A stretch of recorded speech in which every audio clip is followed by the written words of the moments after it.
এবার ব্রাজিল দলের জন্য সুখবর, আনচেলত্তি আসছেন। বহুদিন ধরেই আনচেলত্তির পেছনে পড়ে আছে সিবিএফ। গত বৎসরও চেষ্টা করেছিল তাকে আনার, তবে খুব কাছে গিয়েও পারেননি। রিয়াল মাদ্রিদ তাকে দিয়ে নতুন সইয়ে চুক্তি করিয়ে নেন।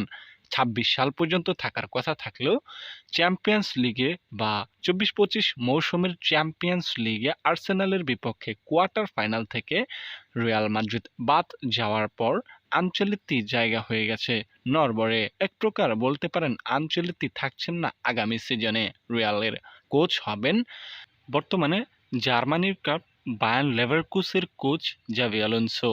এটা নিশ্চিতভাবে বলা চলে। আর্সেনালের বিপক্ষে কোয়ার্টার ফাইনাল থেকে হারার পর আনচেলত্তি চেয়ার নড়বড়ে হয়ে যাওয়ার পর সিবিএফ তার পেছনে বেশ ভালোভাবে পড়েছিল।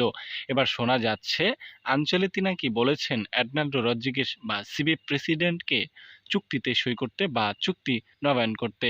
তবে কতটুকু সত্য সেটা এখনো জানা যায়নি।